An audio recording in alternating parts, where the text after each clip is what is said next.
What's up, gamers around the world? Welcome to Game Breaking News, where I bring you everything important that happened last week in the world of gaming. And today we'll start with hardware news, and with none less than the Switch. Okay, now it's about a month until the release, and what did we get this week? A possible, I repeat, a possible release of Dirt 4 on the Switch. They are looking into it. Wow, that's some news.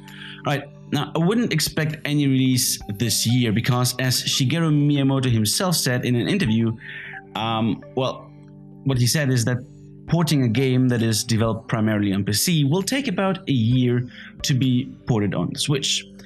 Adding the fact that third-party developers are introduced to the console last summer.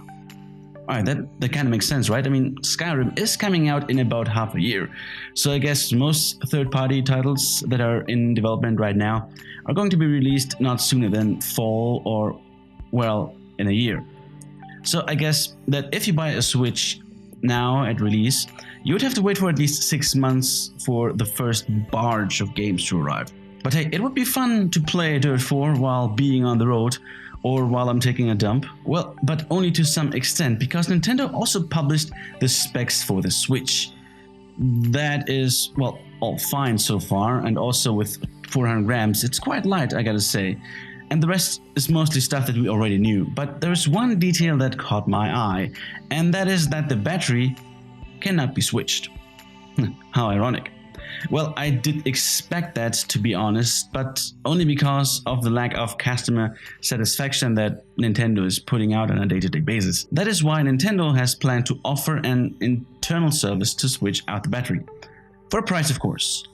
Man, seriously, customer satisfaction must mean something like fuck them in the ass or something in Japanese, seriously. In addition, Nintendo Portugal fucked up and uploaded a video on YouTube where they forgot to replace the developer screen that was showing. Okay, shit happens, but also there was something not so stupid happening with Nintendo this week, and that is when Tatsumi Kimishima, of course, told in an interview that the paid online subscription is going to cost a lot less than the ones of the competitors, and will likely cost about $25. So, okay, I gotta say, that is a doable price. But the fact that you'll get just, games for a month, and they're classics, but most of them are still fucking old games, I still not really convinced that the price is really worth it. For example, on PSN Plus, you'll get Little Big Planet 3 this month. Seriously. Speaking of Sony, they were still mostly busy jerking off to their PlayStation 4 numbers, which are good, we gotta give them that. But also, Sony released the beta for the new firmware update 4.5 for the PlayStation 4. And info what is coming with it. Next to custom wallpapers, 3D support for the PlayStation VR, there will be also a boost mode for PlayStation Pro. So many games that came out before the Pro and did not get, that extra treatment to get a boost, well, that boost is giving those games likely some variable frame rates and high resolution, well, possibly. But what's more interesting is in this update that finally, it is possible to properly use some external hard drives on a PlayStation 4. Ah man, speaking of customer satisfaction, eh?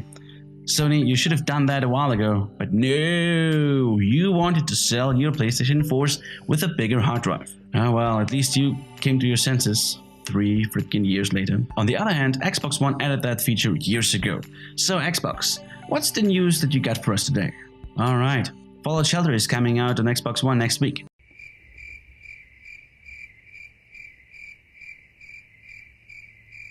The European Commission is investigating Steam and a handful of publishers for violating the open European market with, some geolocking of some of their products. Also, they're looking into Asus, Philips, and Pioneer for meddling with prices of some retailers. Well, you nasty motherfuckers. Did you try to screw the customers, did you now, huh? Did you now, huh?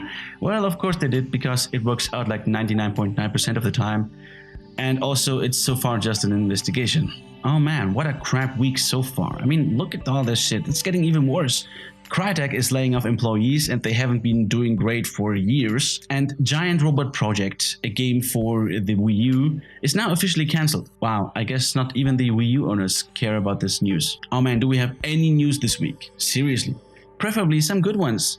Okay, let's see about that, but first, a break. Let's have a short break by looking at the complete 20-minute gameplay trailer that was released this week for Horizon Zero Dawn.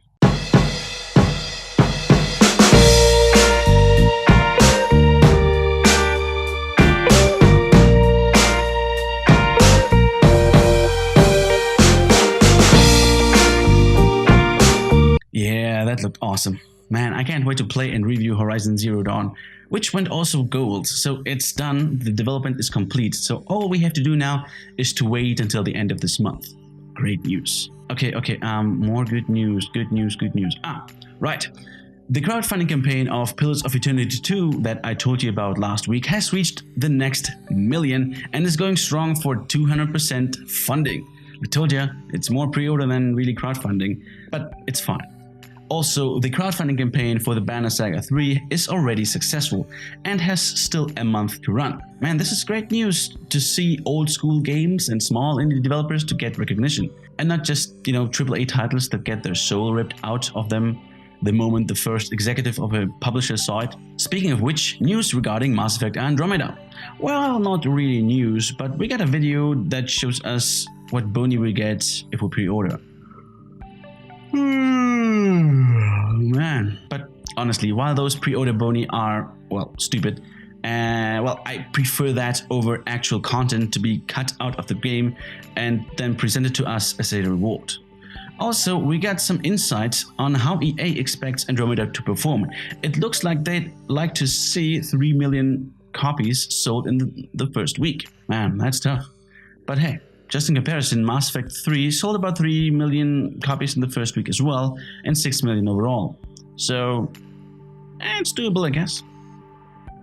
Okay, let's stay with BioWare, and there has been some news about the game that was hinted at in E3 2017. No, 2014. That was E3 2017, that's still going to happen. So apparently, the new IP from BioWare is going to be released before March 2018, so within a year. And it's not going to be an RPG, more like an action-adventure. Well, what they exactly mean by that is, hard to tell, because in my opinion, Mass Effect is already not really a role-playing game, it's more like an action-adventure with role-playing elements. Don't get me wrong, I love it, but it's hardly an RPG. Speaking of barely being an RPG, Final Fantasy 15 is still supposed to come out for PC. Well, that's basically already all the news. The director said that he'd like to see the game on high-end systems and also would like to see some mods. But damn it, you have to hurry up, the PC mustard race is waiting. Speaking of the mustard race, let's talk a bit about piracy for a moment. And the fact that the current industry standard, if you might say that, the de novo with its anti-tamper technology got cracked within the first week after the release of Resident Evil 7. Well, sucks to be you, Capcom. In addition, Conan Exiles, a new game released just a couple of days ago, was also cracked already using de novo, only 1 or 2 days after the release. But in their case, it's a bit different because the devs were stupid enough to upload a non-cracked version for a short moment, but, the internet never forgets. And still there was an outcry that anti-piracy software is getting useless again because the de novo is not working anymore. But the developers always said that the de novo system was never uncrappable or uncrackable. It's basically the same. But it will make it considerably harder to crack. And so far they have been right. Many games protected with de novo did not get cracked at all, and the titles that were, it took normally months to do so. Well, I guess we'll have to see if de novo is getting obsolete, getting somehow an upgrade in the near future, or if, this was just a minor incident and, it was just bad luck for Capcom. Well, we'll see. Alright, did we have any announcements this week? Right, GTR 3 is coming in 2018. More racing! Room, motherfuckers! Oh, and we got the dates for 3 story DLCs for Mafia 3. Oh man, seriously, Mafia 3 is a, let's say fine game, but the story is not the issue. Focus on giving the player more to do. More variation, that would be great. But these were not the only DLC that were announced this week. Also, and that is a personal favorite of mine, this week Utopia was announced. The first full expansion for Stellaris. Now, I know that Paradox Grand Strategy games have a lot of DLC. But with these, it's kind of different. It's hard to explain and would certainly be too much for this video. But I'm excited.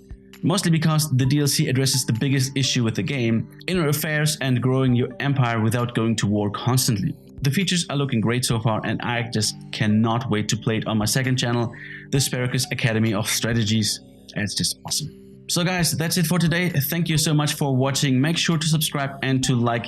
Tell me in the comments down below, well, whatever you want. But if you would have some examples for DLCs, good or bad, I would like to read about them. If you're interested in The Last Guardian, although it's just 2 months old, it already had a hefty price drop on the PlayStation Network, so it might be worth it for you now. If you want to find out more, check out my Gagas review on that, and I will see you in the next game-breaking news. Peace out.